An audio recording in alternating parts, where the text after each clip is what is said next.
அஸ்ஸலாமு அலைக்கும். Hi friends. எண்ணம் போல் வாழ்க்கை, பாசிட்டிவாக இருங்க அப்படி இப்படின்னு எல்லாருமே சொல்லி கேள்விப்பட்டிருப்போம். ஆனால் நானுமே பாசிட்டிவாக இருக்க ட்ரை பண்ணுறேன், என்னால் முடியலை. அப்படி எப்படி தான் பாசிட்டிவாக இருக்கிறது அப்படின்ட்டு நிறைய பேர் மைண்டில் ஓடிட்டுருக்கும். அப்படி உள்ளவங்களுக்கான சொல்யூஷன் இந்த வீடியோவில் சொல்ல போகிறேன். அண்ட் இன்ட்ரெஸ்டிங்கான விலாகாகவும் இந்த விலாக் இருக்கும். ஸோ இப்போ தான் நம்மளுடைய சேனலை ஃபர்ஸ்ட் டைம் பார்க்குறீங்கன்னா லாஸ்ட் வரைக்கும் பாருங்கள். பிடிச்சிருந்தா சப்ஸ்கிரைப் பண்ணிக்கோங்க. வெல்கம் டு ரிசோஸ் டைரி.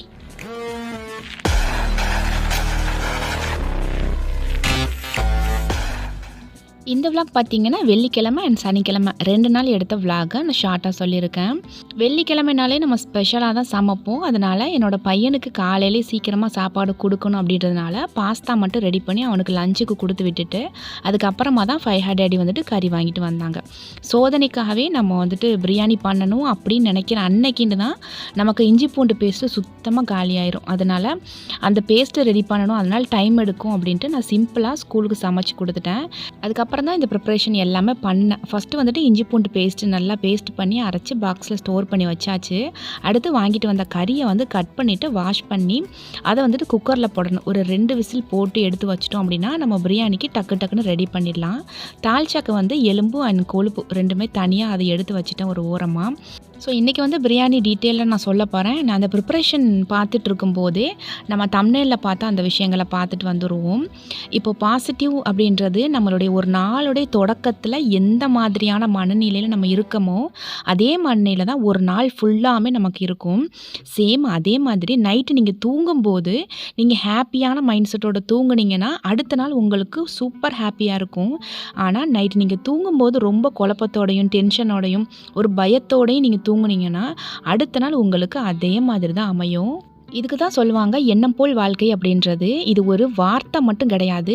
நம்மளுடைய எண்ணங்கள் அப்படின்றத நம்ம எண்ணுறதுக்கு நமக்கு எந்த ஒரு காசு பணம் எதுவுமே தேவையில்லை. நாம் நினச்சோம் அப்படின்னா கண்டிப்பாக அந்த எண்ணங்களை நம்மளால் கொண்டு வர முடியும். ஒரு சின்ன உதாரணத்துக்கு சொல்லப்போனால் நம்மளுடைய விளை நிலத்தில் நம்ம என்ன விதை போடுறோமோ அந்த செடி தான் நமக்கு முளைக்கும். நீங்கள் நெல் மணிகளை போட்டிங்கன்னா நெற்கதிர்கள் முளைக்கும். நீங்கள் விசைச்செடிக்கான விதை போட்டிங்கன்னா விசைச்செடி தான் முளைக்கும். அதே மாதிரி தான் நம்ம போடக்கூடிய விதை என்ன விதையோ அதே மாதிரி தான் நம்மளுடைய எண்ணங்களும். அதனால் எப்போவுமே நம்ம எண்ணம் எண்ணும்போது நல்ல எண்ணமாக தான் எண்ணணும். தீய எண்ணமாக அடுத்தவங்களை பற்றி தப்பாவோ இல்லை குறை சொல்கிற மாதிரியோ இல்லை கோபத்தோடையோ நீங்கள் எண்ணும்போது நீங்கள் நினைப்பீங்க அதோட பாதிப்பு அடுத்தவங்களுக்கு தான் அப்படின்ட்டு. கிடையாது. நீங்கள் தப்பாக எண்ணும்போதும் சரி இல்லை ரொம்ப நீங்கள் பொறாமப்படும் போதும் அந்த எண்ணத்தோட தாக்குதல் உங்களுக்கு தான் வரும். இதை நீங்கள் உணர்ந்தீங்கனாலே நீங்கள் உங்களுடைய எண்ணத்தை வந்து கண்டிப்பாக சேஞ்ச் பண்ணுவீங்க. அடுத்ததாக பிரியாணிக்கு எல்லா ப்ரிப்பரேஷனுமே பண்ணி முடிச்சிட்டேன். இப்போ வந்து தோசைக்கு ஊற வைக்க போகிறேன். 2 கப் அளவுக்கு நான் வந்துட்டு பச்சரிசி எடுத்துக்கிறேன். 1/2 கப் அளவுக்கு உளுந்து சேர்த்து சைடில் போட்டு வச்சுட்டேன். இது வந்து பச்சரிசிலேயே சிகப்பு பச்சரிசி. இது வந்து ஆப்பத்துக்கு ஊற வைக்க போகிறேன். 2 கப் அளவு பச்சரிசிக்கு 1 தேங்காய் சேர்ப்பேன். வெள்ளை பச்சரிசி பார்த்திங்கன்னா ரேஷன் கடையில் வாங்கின அரிசி. இது வந்துட்டு தோசைக்கு நல்லாயிருக்கும். ஆனால் ஆப்பத்துக்கு வந்து ரெட் கலர் அரிசியில் பண்ணும்போது ஆப்பம் நல்லாயிருக்கும். ரெண்டையுமே நல்லா வாஷ் பண்ணிவிட்டு சைடில் ஊற வச்சுக்கிறேன். ஏன்னா வேலையாக இதை ஊற வச்சிட்டோம் அப்படின்னா நம்ம கரெக்டாக பிரியாணி பண்ணி முடிக்கிற டைமில் இது நல்லா ஊறிடும். ஸோ இதையுமே அரைச்சி ஃப்ரிட்ஜில் வச்சிடலாம். அந்த பிளானிங்கில் தான் இதையுமே சேர்த்து பண்ணிகிட்டு இருந்தேன். மோஸ்ட்லி எல்லா காய்கறிகள் எல்லாமே கட் பண்ணி எடுத்துட்டேன். இப்போ வந்து தேங்காய் கட் பண்ணி தால்ச்சாக்கு தேங்காய் பேஸ்ட்டு நான் வந்து தனியாக எடுத்துக்கிறேன். இப்போ ஃபஸ்ட்டு நான் அரைச்சி தேங்காய் பால் தனியாக எடுத்துகிட்டு கொஞ்சம் தேங்காய் பேஸ்ட்டில் வந்து முந்திரி போட்டு அதையுமே நல்லா பேஸ்ட்டாக அரைச்சி எடுத்துக்கிறேன். முந்திரி போட்டு நம்ம தேங்காய் பேஸ்ட்டு தால்ச்சாக்கு நம்ம ஊற்றும் போது நம்ம கல்யாண வீட்டில் பண்ணக்கூடிய தால்ச்சா மாதிரி நல்லா டேஸ்ட்டாக இருக்கும். திக்கான தேங்காய் பால் வந்து ஒரு 1/2 டம்ளர் மட்டும் எடுத்துக்கிறேன். இது வந்து பிரியாணிக்கு போதுமான அளவு. ரொம்ப நம்ம பிரியாணிக்கு தேங்காய் பால் சேர்த்தோனாலுமே ஒரு மாதிரி தேங்காய் சோறு மாதிரி போயிடும். பிரியாணிக்கு தேங்காய் பால் இல்லாமல் பண்ணிங்கனாலுமே டேஸ்ட்டு கொஞ்சம் அப்படி இப்படிமா தான் இருக்கும். ஆனால் மோஸ்ட்லி நான் பண்ணுற பிரியாணிக்கு நான் வந்துட்டு கண்டிப்பாக தேங்காய் பால் கொஞ்சமாக சேர்த்துப்பேன். இப்போ பிரியாணி பண்ண ஸ்டார்ட் பண்ணிடலாம். பாத்திரம் நல்லா சூடானதுக்கப்புறமா தேங்காய் எண்ணெய் நெய் இந்த 2 மட்டும் சேர்த்து நல்லா சூடானதுக்கப்புறம் குக்கிங் ஆயில் வந்துட்டு கொஞ்சம் கம்மியான அளவில் சேர்த்துக்கிறேன். இது வந்துட்டு சிராய் அப்படின்னு சொல்லுவாங்க. மலேசியாவில் எல்லா டிஷ்ஷஸ்க்குமே இது வந்து சேர்ப்பாங்க. இது சேர்த்து பண்ணும்போது நல்லா வாசனையாக இருக்கும். அதுக்கப்புறம் பட்டை கிராம்பு அப்புறம் அன்னாசி பூ சேர்த்துட்டு 2 பச்சை மிளகாய் சேர்த்துக்கிறேன். இது நல்லா சூடானதுக்கப்புறமா கட் பண்ண பெரிய வெங்காயம். இந்த வெங்காயம் வந்துட்டு ஒரு 1/2 கிலோ கிட்ட இருக்கும் இந்த பெரிய வெங்காயம். இந்த வெங்காயம் வந்து வேகிறதுக்கு கொஞ்சம் நல்லா ப்ரௌன் கலராக ஆகணும். அதனால் வெயிட் பண்ண வேணாம் அப்படின்ட்டு பக்கத்தில் தால்ச்சாவுக்குமே ரெடி பண்ண ஆரம்பிச்சிட்டேன். நான் வந்துட்டு விலாகில் இடையிலே நல்ல கருத்துக்கள் சொல்லுவேன். அதனால் ஸ்கிப் பண்ணாமல் கண்டினியூவாக பாருங்கள். இந்த சமைக்கிற விதத்துலையுமே நம்மளால் பாசிட்டிவாக மைண்ட் செட்டை கொண்டு வர முடியும். உங்களுக்கு சமையலை பண்ண தெரியல அப்படின்னாலுமே நீங்கள் சமைக்கும்போது நல்ல எண்ணங்களோட சமைங்க. அதாவது நான் ரொம்ப சந்தோஷமான மனநிலையில் சமைக்கிறேன், இதை சாப்பிடக்கூடிய என்னோடய வீட்டில் இருக்கக்கூடிய எல்லாருமே ரொம்ப ஆரோக்கியமாக இருக்காங்க, இந்த சமையல் ரொம்ப டேஸ்ட்டாக வரும், இதை பார்த்துட்டு எல்லாருமே என்னை பாராட்டுவாங்க அப்படின்னு முழு மனசோட சமைங்க. சில நேரம் ரொம்ப கடுப்பில் ரொம்ப டென்ஷன் ஆகிட்டு சமைச்சிட்டு என்ன தான் வேலை பார்த்தாலும் நமக்கு நல்ல பேரே கிடைக்கல, நம்ம சமையல் நல்லா இருக்குன்னு சொல்கிறதுக்கு யாருமே இல்லை அப்படின்னு ரொம்ப கவலையோடையோ ஏதோ ஒரு குழப்பத்தோடையோ சமைக்காதீங்க. அப்போ டேஸ்ட் வந்து ரொம்ப கம்மியாக தான் இருக்கும். ஸோ பிரியாணிக்கு வெங்காயம் வந்துட்டு நல்லா கொஞ்சம் ப்ரௌன் கலரில் வந்ததுக்கப்புறமா தக்காளி வந்துட்டு ஒரு 1/4 கிலோ அளவுக்கு தக்காளி சேர்த்து நல்லா மிக்ஸ் பண்ணிவிட்டு இஞ்சி பூண்டு சேர்த்து மிக்ஸ் பண்ணும்போது தக்காளி வந்து சீக்கிரமாக மேஷ் ஆயிரும். அதுக்கப்புறமா வீட்டில் அரைச்ச மிளகாய்த்தூள் 1/2 ஸ்பூன் சேர்த்துக்கிறேன். 2 ஸ்பூன் அளவு காஷ்மீரி மிளகாய்த்தூள் சேர்த்துக்கிறேன். இது வந்து பிரியாணி மசாலா வீட்டில் பண்ணது ஒரு 1.5 ஸ்பூன் மட்டும்தான் இருக்கும், ஃபுல்லாக காலி ஆகிடுச்சு. அடுத்து வந்து பிரியாணி மசாலா கண்டிப்பாக அடுத்து ப்ரிப்பேர் பண்ணணும். இந்த பிரியாணி மசாலா வீட்டில் எப்படி ரெடி பண்ணணும் அப்படின்னு உங்களுக்கு ரெசிபி வேணும்னா கண்டிப்பாக கமெண்ட் செக்ஷனில் கமெண்ட் பண்ணுங்கள். நெக்ஸ்ட் வீடியோவில் நான் போடுறேன்.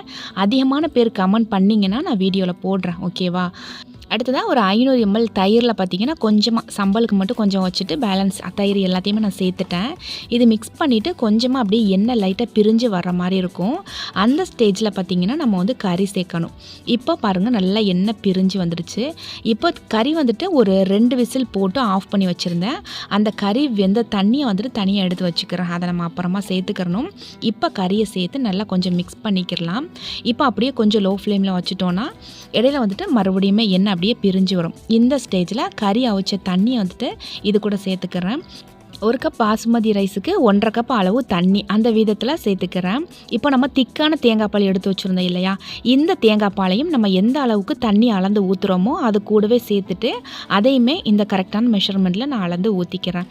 இப்போ வந்து கொஞ்சம் லைட்டாக ஒரு பொங்குற ஸ்டேஜுக்கு வரணும். அதுக்கப்புறமா தான் நம்ம அரிசி சேர்ப்போம். இப்போ இந்த ரெசிபியை மட்டும்தான் உங்களுக்கு நான் காட்டிகிட்ருக்கேன். ஆனால் சைடில் நான் தால்ச்சா பண்ணி முடிச்சிட்டேன். அது ஃபினிஷிங் டச்சுக்கு வந்துடுச்சு. இப்போ வெஜிடபிள்ஸ்லாம் போட்டுட்டு லைட்டாக கொஞ்சம் கொதி வர்ற இந்த டைமில் பார்த்திங்கன்னா தேங்காய் பேஸ்ட் வந்து சேர்க்குறேன். இது கூட பார்த்திங்கன்னா நம்ம வந்துட்டு முந்திரி பருப்பு சேர்த்ததுனால நல்லா கொஞ்சம் டேஸ்ட்டு சூப்பராக இருக்கும். லைட்டாக ஊற்றிட்டு அதையுமே மிக்ஸ் பண்ணிடுறேன். இந்த வெஜிடபிள்ஸ் வந்து நல்லா கொஞ்சம் ஒரு 3/4 பதத்துக்கு வெந்ததுக்கப்புறமா ஃபைனலாக புளி சேர்க்க வேண்டியதான்.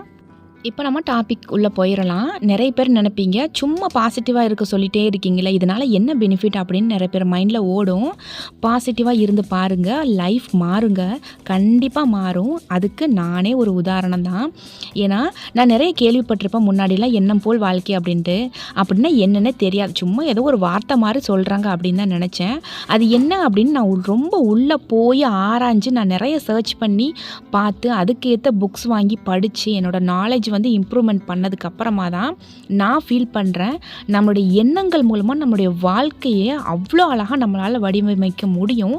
நீங்கள் கடனில் மூழ்கி இருக்கீங்க அப்படின்னா அந்த கடனை நினச்சே எப்போ பார்த்தாலும் கவலைப்பட்டுக்கிட்டே இருக்கீங்கன்னா உங்கள் வாழ்க்கையில் கடன் மட்டும்தான் இருக்கும், கவலை மட்டும்தான் இருக்கும்.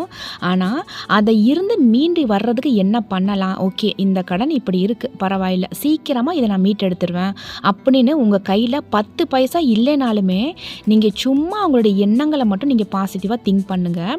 கண்டிப்பாக அந்த கடனை மீட்டெடுக்கிறதுக்கான வழிகளை இந்த பிரபஞ்சம் உருவாக்கும். ஸோ இறைவன் மேலே நம்பிக்கை வச்சு முழுமையாக உங்களுடைய எண்ணங்களை பாசிட்டிவாக சேஞ்ச் பண்ணுங்கள். இப்போ பிரியாணி வந்து ஃபைனல் டச் கொடுத்துடலாம். அந்த தண்ணி நல்லா வத்திருச்சு. அதுக்கப்புறம் ஒரு லெமன் பிழிஞ்சு விட்டுக்கிறேன். புதினா மல்லி சேர்த்துட்டு 1 ஸ்பூன் நெய் நல்லா சேர்த்துட்டு மூடிட்டு அடியில் வந்து தோசைக்கல் வச்சிடலாம். மேலே ஒரு வெயிட்டான இந்த மாதிரி ஏதோ ஒன்று வச்சிடலாம். அவ்வளோதான். ஏன்னா அது முடிஞ்ச கையோடு பார்த்திங்கன்னா நம்ம ஊற வச்ச அரிசியுமே நல்லா ஊறிடுச்சு. ஸோ உளுந்து பச்சரிசி 2மே சேர்த்து லைட்டாக மூழ்கிற அளவுக்கு தண்ணி ஊற்றி மிக்ஸி ஜாரில் போட்டு நல்லா அரைச்சி எடுத்துக்கிறேன்.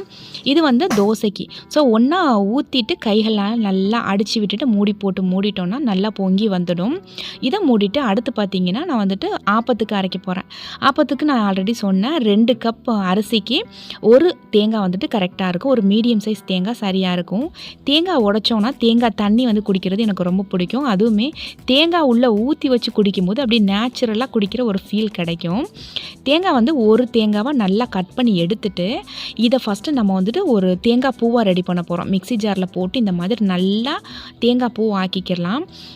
நிறைய பேர் வீட்டில் வந்துட்டு பச்சரிசி கூட தேங்காய் பால் சேர்த்து பண்ணுவாங்க. ஆனால் நான் இப்படி தான் பண்ணுவேன். இது ரொம்ப சிம்பிளாக இருக்கும். இந்த தேங்காய் பூ அரைஞ்சதுக்கப்புறமா கூடவே பச்சரிசி சேர்த்து தண்ணி கொஞ்சமாக ஊற்றி அரைச்சி எடுத்துக்கலாம். அதே மாதிரி பேலன்ஸு பச்சரிசியுமே சேம் இதே மாதிரி அரைச்சி எடுத்துட்டேன். நான் 2 பேட்சாக பிரித்து எடுத்தேன். ஃபஸ்ட்டு பேட்சில் வந்துட்டு தேங்காய் பூ சேர்த்தேன், அடுத்த பேட்சில் தேங்காய் பூ சேர்க்கலை.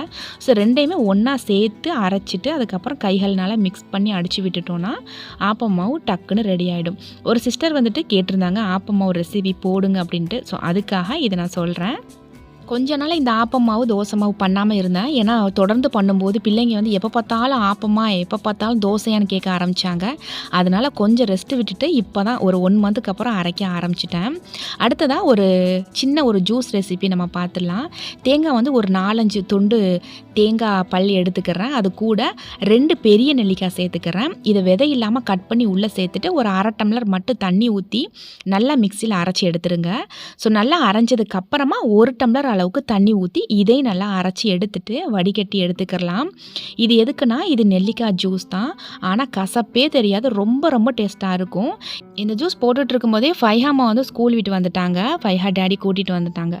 வந்த உடனே ஃப்ரிட்ஜில் என்ன இருக்கோ இல்லையோ தெரியல. என் பசங்க எல்லாருமே அப்படிதானா இல்லை உங்கள் வீட்லேயும் அப்படிதானான்னு சொல்லுங்கள். ஸ்கூல் விட்டு வந்த உடனே ஃப்ரிட்ஜை ஓப்பன் பண்ணி பார்க்கணும். அது உள்ளே என்ன இருந்தாலும் சரி இல்லைனாலும் சரி. இந்த நெல்லிக்காய் ஜூஸ் வந்துட்டு தலைமுடியை நல்லா இன்க்ரீஸ் பண்ணி கொடுக்கும். உங்கள் ஸ்கின்னை வந்து நல்லா பளபளன்னு ஷைனிங் ஆக்கும். இதோட டேஸ்ட்டு பார்த்தீங்கன்னா மாதுளை ஜூஸ் எப்படி இருக்குமோ சேம் அதே மாதிரி இருக்கும். இது நல்லா வடிகட்டிட்டு கொஞ்சமாக சுகர் ஆட் பண்ணிக்கோங்க. நம்ம வெள்ளை மாதுளை இருக்கும் இல்லையா, அந்த மாதுளம்பழ ஜூஸ் எப்படி இருக்குமோ அந்த டேஸ்ட் தான் இருக்கும். ஸோ கண்டிப்பாக எல்லாருமே ட்ரை பண்ணி பாருங்கள். ஃபைனலாக சாப்பாடுமே சூப்பராக ரெடி ஆகிடுச்சு. பிரியாணி நல்லா உதிரியாக அழகாக வந்திருக்கு. பிரியாணிக்கு மசாலா வந்து நான் வெளியில் வாங்க மாட்டேன். எப்போவுமே வீட்டிலையே ப்ரிப்பேர் நான் பண்ண மசாலாவில் நானே பிரியாணி பண்ணி என் வீட்டில் இருக்கிற எல்லாருக்குமே கொடுக்கும்போது வரக்கூடிய சந்தோஷம் அண்ட் சாட்டிஸ்ஃபைடுக்கு சொல்ல அளவே இல்லை. அல்ஹம்துலில்லாஹ். அண்ட் ஈவினிங் 5:30 மணிக்கு மேலே தான் இந்த கிளிப் எடுக்க ஆரம்பித்தேன். தூரமாக ஒரு ஆள் ரொம்ப ஃபாஸ்ட்டாக போகிறாங்கல்ல, அது வேறு யார் இல்லை, நான் தான். இன்றைக்கி பிரியாணி வேறு சாப்பிட்டாச்சு. டயட்டில் இருக்கேன். ரைஸ் வந்து எடுக்காமையே இருந்தேன். இன்றைக்கி பிரியாணி பண்ணியிருக்கோம், சரி கொஞ்சமாக சாப்பிடுவோம் அப்படின்ட்டு சாப்பிட்டேன். டெய்லி வந்து வாக்கிங் போனா அப்படின்னு கேட்டால் ஃபைஹா டேடி வந்து வேலைக்கு போயிட்டாங்கன்னா போக முடியாது. ஈவினிங் டைமில் வீட்டில் இருந்தாங்கன்னா 2 பேருமே சேர்ந்து வாக்கிங் போவோம். நான் வாக்கிங் போகாத டைமில் ரொம்ப ஹெவியாக வந்துட்டு ஒர்க் அவுட் பண்ணுவேன். வீட்லேயே எக்ஸசைஸ் இந்த மாதிரிலாம் பண்ணிகிட்ருப்பேன். நீங்கள் வீட்டில் எக்ஸசைஸ் பண்ணுறீங்க இல்லை ஒரு டயட்டில் நீங்கள் இருக்கீங்க, ஏதோ ஒன்று முயற்சி பண்ணுறீங்க அப்படின்னா அதுவும் ஒரு பாசிட்டிவ் தான். ஏன்னா நம்மளை நாம் கவனிச்சுக்கிறோம், நம்மளுடைய ஹெல்த்தை பார்த்துக்கிறோம், நம்மளுடைய உடலை வந்துட்டு ரொம்ப ஃபிட்டாக வச்சுக்க ட்ரை பண்ணுறோம் அப்படின்னு ஒரு முயற்சி பண்ணுறோம் இல்லையா, அதுவும் ஒரு பாசிட்டிவ் தான். ஏன் அப்படி சொல்கிறேன்னா, நீங்கள் எதுவுமே பண்ணாமல் எந்த முயற்சியுமே பண்ணாமல் சும்மா அப்படியே உட்காந்துட்டு சாப்பிட்றது, வீட்டு வேலை பண்ணுறது, படுத்து தூங்குறது இப்படியே இருந்தீங்கன்னா ரொம்ப ஒரு லேசினஸாக இருக்கும். ஒரு சோம்பேறித்தனமாக ஒரு ஃபீல் ஆகும். வாழ்க்கை எதை நோக்கி போகுதுன்னே தெரியல அப்படின்ற மாதிரி தோணும். நீங்கள் ரொம்ப வெயிட்டாக இருக்கீங்க, அந்த வெயிட்டை குறைக்கணும்னு நினச்சி இந்த வெயிட் லாஸ் ஜேர்னியில் நான் போகிறேன், இதை குறைக்கணும் அப்படின்ட்டு ஏதோ ஒரு டார்கெட் பண்ணி அதை நோக்கி போகும்போது மைண்ட் வந்து நல்லா சுறுசுறுப்பாக இருக்கும். அடுத்து என்ன பண்ணலாம் அப்படின்ட்டு ரொம்ப ஒரு பாசிட்டிவ் வைப்ரேஷனாகவே இருக்கும். ஸோ இந்த பாசிட்டிவாக இருக்கணும் அப்படின்றதில் ரொம்ப ரொம்ப முக்கியம் செல்ஃப் க்ரூமிங். உங்களை நீங்கள் வந்துட்டு கண்டிப்பாக க்ரூம் பண்ணிக்கோங்க. நீங்கள் எவ்வளோ வெயிட்டாக இருந்தாலும் பரவாயில்ல, உங்களுக்குன்னு ஒரு இதுதான் கரெக்டான வெயிட் அப்படின்னு தோணும்ல, அந்த வெயிட்டில் நீங்கள் இருந்தால் போதும்.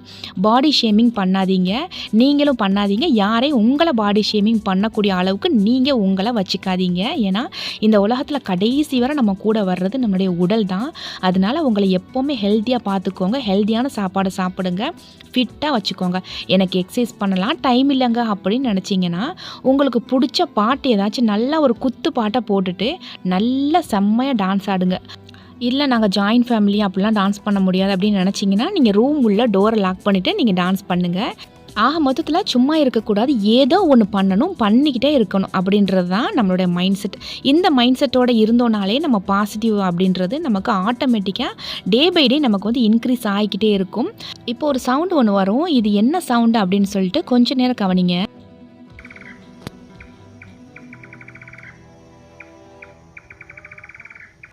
இது ஆந்தைன்னு நினைக்கிறேன். ஆல்ரெடி நைட் டைம் ஆயிடுச்சு நாங்க திரும்பி ரிட்டர்ன் போகும்போது. இந்த மாதிரி நேச்சுரலான ஒரு பறவைகளோட சவுண்ட கேட்கும்போது வரக்கூடிய சந்தோஷம் இருக்குதுல்ல, இதுவும் ஒரு பாசிட்டிவ் வைப்ரேஷன்ஸ் தான். அடுத்து வந்துட்டு நெக்ஸ்ட் டே மார்னிங்லேருந்து நான் கிளிப் எடுக்க ஸ்டார்ட் பண்ணிட்டேன்.